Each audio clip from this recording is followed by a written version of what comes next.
Ao longo desta última semana, falaremos sobre as duas estatísticas quânticas. Na última aula, falamos da estatística clássica.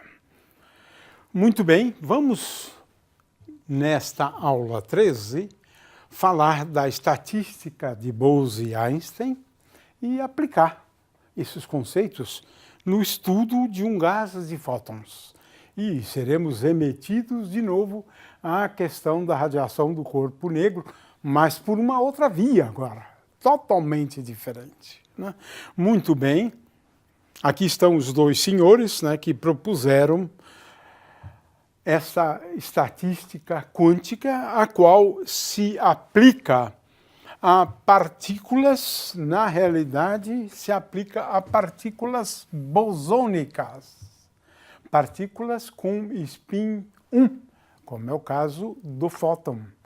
De forma que, na teoria quântica, essa questão de partículas bosônicas e partículas fermiônicas estabelece uma grande diferença do ponto da estatística de um conjunto de partículas e de um outro conjunto de partículas. Essa é a primeira coisa que a gente gostaria de chamar a atenção. Também queremos chamar a atenção para um carrinho de plástico, né? Agora eu não tenho mais a blindagem eletrostática, né? Então, nesse caso, nós consideramos as partículas como sendo indistinguíveis, né? Então vamos usar vermelho para representar cada partícula bosônica e verde para as partículas fermiônicas, né? Em sendo partículas bosônicas, né? Um fio de alta... Cada nível, por exemplo, ou cada corrente elétrica, gerando a corrente elétrica é o resultado, um número qualquer de bósons, né? Em alguns 2, no outro 1, 6, 1. E agora, pasme, você pode ter uma situação, a temperatura zero especialmente, na qual você tenha a ocupação macroscópica de um estado apenas, o estado fundamental do sistema. Claro, mas isso é fantástico. E quando acontece a ocupação macroscópica de um estado, não, o sistema passa a exibir propriedades muito interessantes, como a superfluidez. Veja, no caso de bósons, você pode ter um número muito grande de partículas, quase todas naquele estado, todas no mesmo estado, né? Isso foi verificado experimentalmente, o acréscimo de número de partículas com momento igual a zero, porque essa é uma das características, né, que a gente estuda, né? Mas o fato é que, veja, você pode ter um grande número de partículas ocupando um estado apenas, né? Isso faz a diferença, a superfluidez. E acontece uma outra coisa também interessante, né? É que o fenômeno da supercondutividade também tem a ver com essa questão de termos partículas bosônicas que se comportam como partículas bosônicas quando nós consideramos um par de duas partículas de spin meio. Quando tem spin meio, você pode ter ou o spin resultante 1 ou 0. É o caso dos pares, dos famosos pares de Cooper, né? E isso é a base da teoria de BCS. Quando se forma um par de Cooper, esse par se comporta como um bóson, e aí muda tudo, né? Mas essa é a base da teoria, então, da supercondutividade, né? A ideia da formação de pares de Cooper. A ideia que continua no caso de partículas bosônicas, né? O que nós temos? Um certo conjunto de células, cada célula tem um certo número, né, de níveis, estamos falando de níveis, né? E a primeira tem G1, G2, G3, G4, né? E um certo número de partículas, né, acaba ocupando cada um desses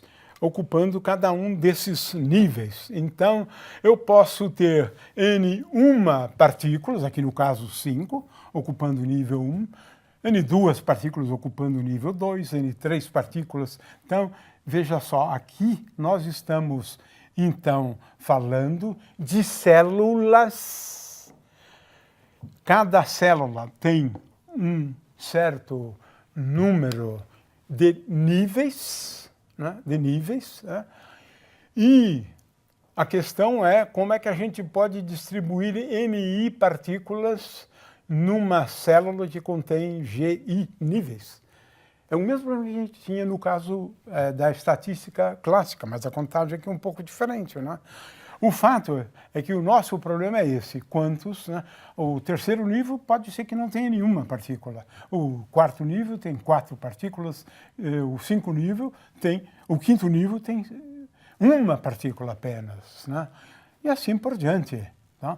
Então, veja, o nosso problema é como distribuir essas N partículas, levando em conta a existência de um certo número de células em cada célula, um certo número de níveis e quantas partículas NI em cada nível. Esse é o nosso problema, que envolve, na verdade, aquela questão da matemática discreta, né?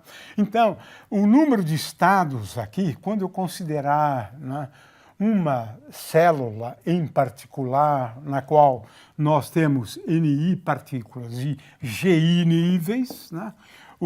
A gente tem que aprender como calcular isso aqui, né?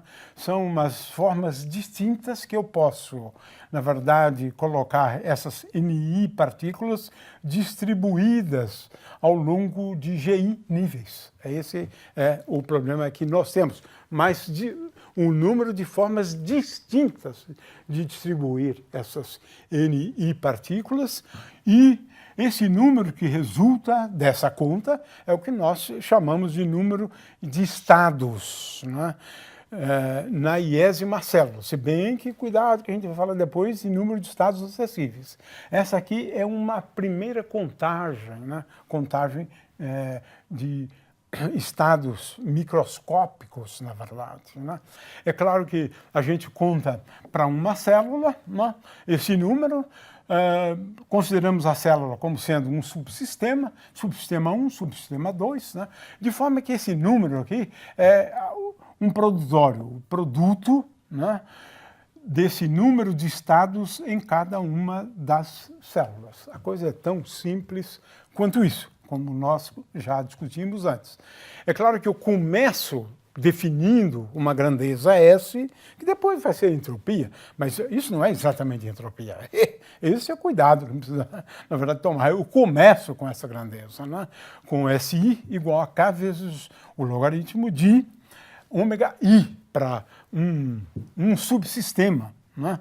E a entropia é aditiva, então a entropia é igual à soma das entropias de cada um dos subsistemas, pensando nos subsistemas como sendo uma célula. E uma célula, ela na verdade tem um certo número, né, de níveis na célula. E agora eu quero saber de quantas formas distintas eu posso arranjar as partículas numa determinada célula, né? A contagem é, em princípio, bastante simples. E quero chamar a atenção, não tem nenhum conteúdo dinâmico aqui.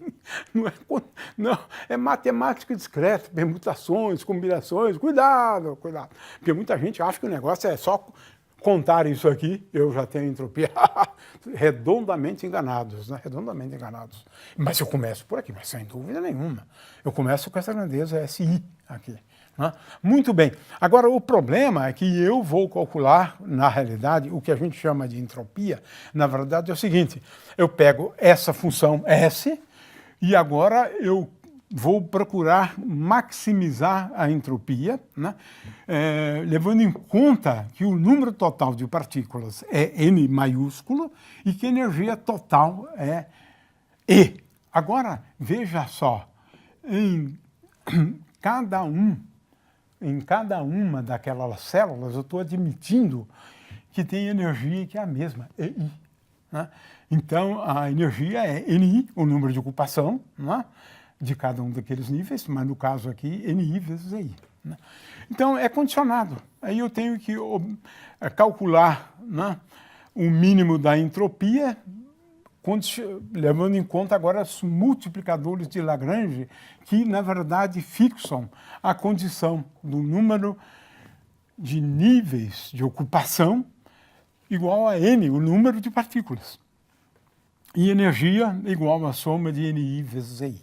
Muito bem, então é uma conta e agora eu determino, com isso, eu estou determinando, na verdade, o número máximo de ocupação dos estados, né, acessíveis. Né? Então, eu, de certa maneira, eu maximizo a entropia e, ao fazer, eu estou maximizando também o número de estados acessíveis. E, agora, para maximizar, né, já que GI eu escolhi como sendo fixo a partir das células, né, eu só tenho NI como variável aqui. Então, eu vou calcular o mínimo levando em conta NI. Então, derivo ds, essa linha aqui, com respeito a NI, faço igual a zero. Né? E aqui, agora, então, determino os números de ocupação de cada um dos níveis, né, de energia agora, considerando sempre uma célula como tendo aproximadamente a mesma energia, por unidade de tempo, de forma que o problema aqui é determinar NI barra, onde NI barra é determinado por essa condição. Muito bem, então a questão de fazer conta, primeiramente a gente precisa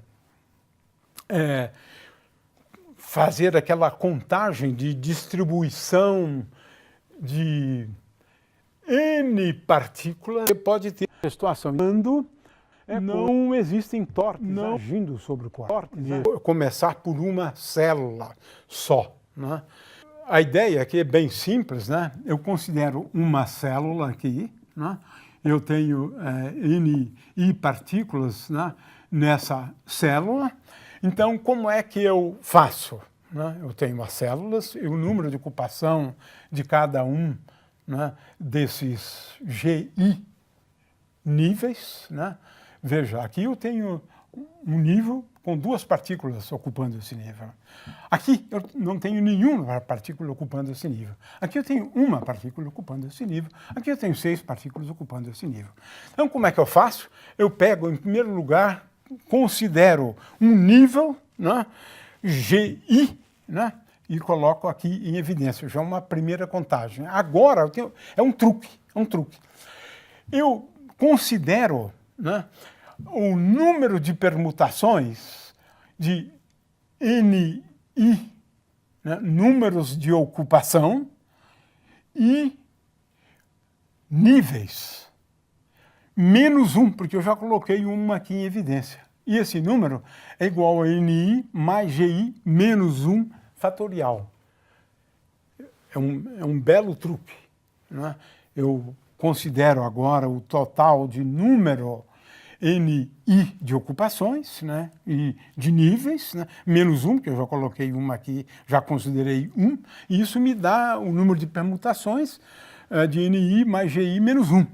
Mas cuidado, porque eu estou contando muito aqui, mas é uma primeira abordagem. Em seguida, eu preciso simplesmente dividir por NI fatorial, porque se eu trocar aqui a posição, não faz a menor diferença em cada nível. E a mesma coisa com respeito aos GIs, GI fatorial. Está aqui a expressão, portanto. Né? Muito bem, agora eu tenho SI igual a K vezes logaritmo neperiano dessa expressão, né? Eu vou agora fazer uso de novo daquela aproximação, uma fórmula de Stirling para NI grandes, porque eu não sei trabalhar com logaritmo de NI fatorial, logaritmo de GI menos 1 fatorial. faço uso da expressão de Stirling e acabo concluindo uma coisa interessantíssima, bem relativamente simples, tá? Relativamente simples. NI barra, aquele que minimiza a entropia, impondo as condições lá sobre energia, é GI. NI barra igual a GI, né, vezes Z, ou seja, o número de níveis naquela célula escolhida, né, e Z vezes Z elevado a beta EI, energia daquela célula, na verdade, né, porque é a mesma energia, né, e agora Z, que é uma constante, né, que a gente fixa em função do número de partículas, a gente escreve Z às vezes como E elevado a menos μ, e aqui menos 1. Então, aqui eu tenho o resultado do número de ocupação, né, em função, claro, daquela escolha que eu fiz antes das células. Quantos níveis naquela célula. Muito bem, então vamos agora a expressões, né, para S, levando em conta, então, essa condição aqui, e eu vou fazer de agora em diante μ igual a zero. Né? Nós estamos definindo aqui, quando eu tomo μ igual a zero, a gente chama essa condição de um gás degenerado, mas ela não foi levada em conta aqui. Agora eu pego aqueles NI barras, substituo na expressão aqui, né, do logaritmo, que na verdade eu estou usando mais esse ômega do que esse W aqui, né? E agora tenho aqui uma expressão. Em princípio, eu posso calcular, né? Claro, efetuando certas somas, mas o fato é que a entropia é tal que ela depende, nesse caso, linearmente com a energia. Portanto, de novo, né, beta é igual a 1 sobre K e também uma expressão para a temperatura 1 sobre T, né, como sendo igual a ds/dE. É isso que a gente acaba concluindo. No limite clássico, é o limite no qual eu posso tomar Z vezes elevado a beta e I muito maior do que 1. Eu chego, então, de uma maneira bastante simples, né, a estatística de Boltzmann. De forma que, aliás, a estatística de Boltzmann você pode considerar o limite de qualquer uma das duas, tanto de Fermi-Dirac, obedecendo essa condição, bem como de Bose-Einstein, né? Então, tenho aqui os números de ocupação, eu tenho aqui a expressão, lembrando que N igual a soma de NI, esse Z aqui eu calculo em função, na realidade, do número de partículas, número de fótons, né? Aqui vai considerar o caso de um gás generado. Vou fazer μ igual a zero na aplicação que segue, né? Muito bem, e agora a contagem de estados, né? Eu quero lembrar o seguinte, eu quero considerar, né, campos elétricos e magnéticos numa caixa. Eu vou considerar a teoria clássica. Considero o campo, imponho condições de contorno aqui periódicos, né? E agora o que a gente descobre? É que os valores de K que são possíveis e que satisfazem as condições de contorno periódico, portanto, em se tratando da radiação, né, os valores de K possíveis eles são dados por 2 vezes π sobre A1 vezes N1. N1 é igual a 0, 1, 2, 3, 4, 5 e assim por diante. Y é igual a 2π sobre A2, né?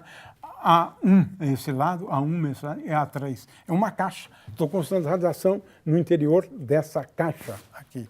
Ainda é o caso clássico, daqui a pouco a gente passa para o caso quântico, né? As frequências também são discretas, né, quando a gente considera a radiação. Isso não tem nada a ver com a teoria quântica, né? É no caso clássico também. E as energias, então, depende de números inteiros, N1, N2, N3. Isso aqui ainda é teoria clássica. Agora, eu estou considerando agora fótons e agora vou usar, né, aquelas expressões de Einstein para a energia de um fóton, para o momento de um fóton, né, e para o momento de um fóton. Agora sim eu vou um pouco para a teoria quântica, né? Na teoria quântica, né, eu tenho aqui os números quânticos. Aqui talvez faça confusão com número de ocupação, mas não é número de ocupação, são aqueles números inteiros aqui. Olha, N1, N2, N3. Né? E agora eu vou considerar o momento como sendo igual a H cortado KI. É isso, agora estou fazendo teoria quântica. Né? Então, PI igual a H cortado é KI. Veja só, agora que interessante, se eu considerar, né, um conjunto de números agora quânticos, né, DNI, mas bem pequeno esse DNI igual a DPI vezes AI sobre 2π H cortado. DPI AI sobre... Então, se eu considerar uma variação de números quânticos de N1 igual a DP1, DP, então, X, por exemplo, o DNI igual a DPI vezes AI sobre H.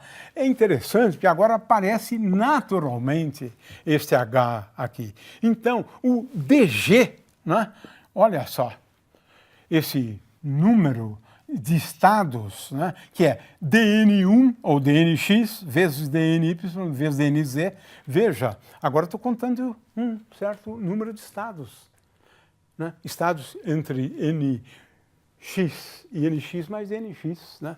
E olha só, DG agora é igual ao volume, A1 vezes A2 vezes A3, é o que a gente vê a partir daqui, DPX, DPY, DPZ. Olha só que interessante a minha expressão aqui, né? Para contar, né, o número de níveis, né, que nós temos. Agora eu estou levando em conta o momento, né, dos fótons, momento dos fótons. É isso mesmo, momento dos fótons.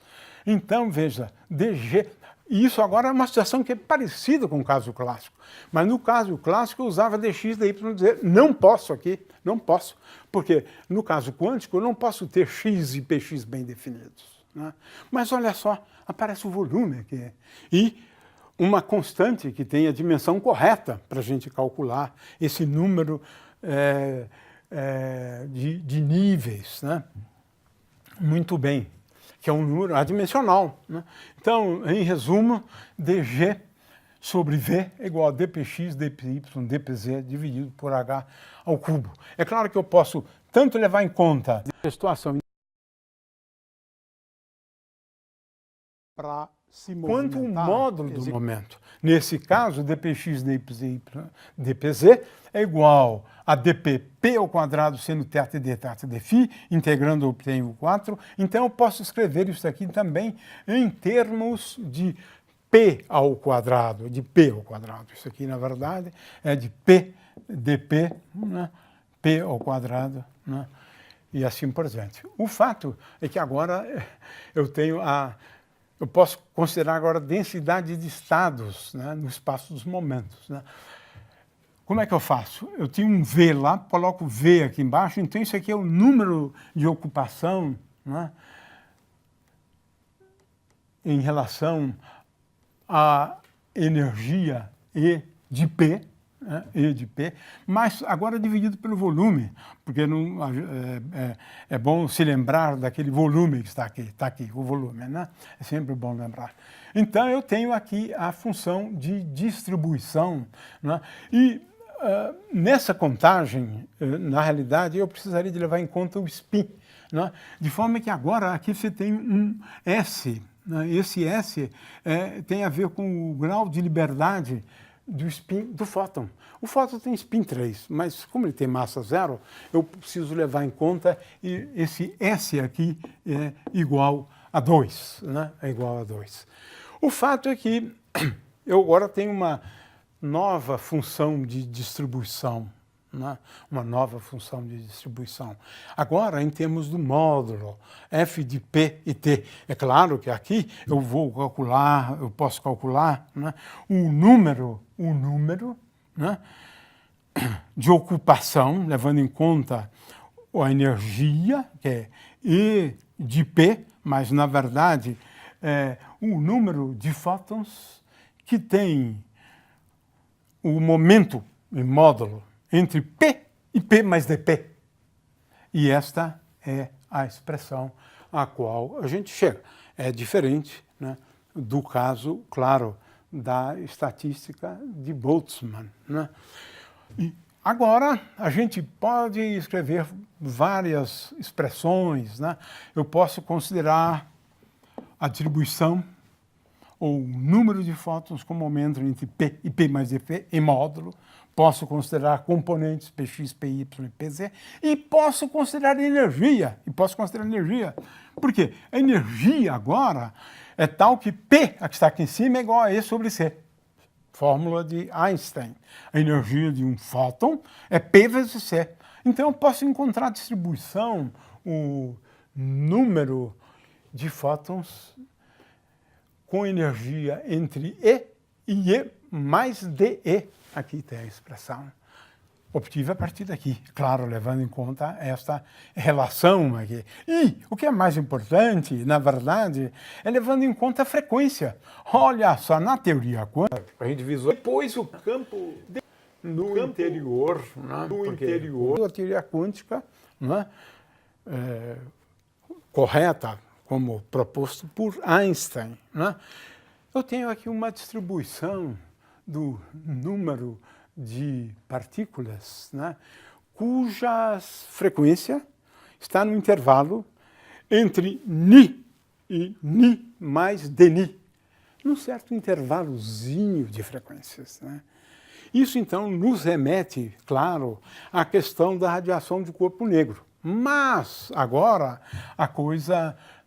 Bom, eu tenho aqui alguns gráficos, né, para comparar com a distribuição de Boltzmann, mas é tipicamente esse tipo de gráfico, né? Mas o que eu quero chamar a atenção, então, é que eu posso falar em densidades de estado, em função da frequência, em função da energia, em função, porque agora é H cortado vezes ômega, e assim por diante. Posso analisar em termos da frequência, frequência angular, momento, energia do fóton e assim por diante. Não é difícil calcular esses fatores, como a gente já viu antes, né? Eu só quero falar sobre a relação disso com a radiação do corpo negro, né? É que agora, no caso da radiação do corpo negro, quando a gente encara a estatística de Bose e Einstein, nós estamos calculando aqui o número de partículas, né, num certo intervalo de frequência. É isso que aquela estatística nos permite, né?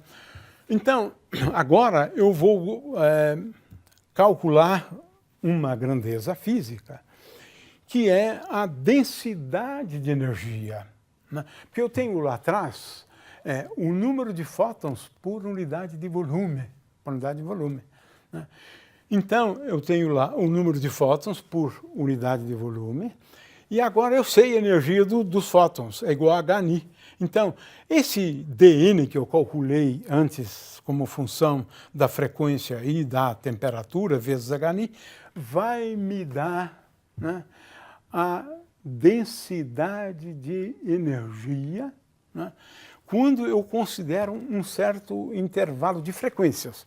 Por exemplo, né, como eu multiplico aqui por Hν, agora nós vamos obter uma expressão que já nos é bastante familiar. Olha só essa expressão aqui. Nos remete, então, ao problema da radiação do corpo negro. Mas aqui eu estou calculando a densidade de energia por intervalo de frequência considerado, porque agora eu considero a distribuição da densidade de energia em função da frequência. Essa expressão nos é muito familiar, né? Eu me lembro de ter mencionado numa das aulas, né, a radiância, por exemplo, difere só por um fator C sobre 4. Né? Então, essa é a grandeza física, e eu posso analisar a radiação do corpo negro a partir da densidade de energia. É claro que se eu quiser obter a energia total dentro daquela caixa, eu somo isso aqui. Eu somo as frequências, né? É isso que a gente acaba fazendo, né? A gente pode analisar, então, essa distribuição que a gente já conhece, né? Nos é bastante familiar, não vou voltar a esse assunto, mas veja, a densidade de energia como função da temperatura, né? Eu integro sobre todas as frequências e vou obter uma expressão, né, que também nos é bastante familiar, né, obtida por Stefan Boltzmann, né, Stefan e Boltzmann.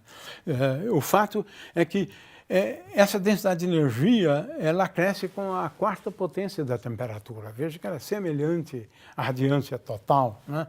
E essa constante aqui a gente calcula a partir dessas integrais, e esse é o resultado que eu tenho.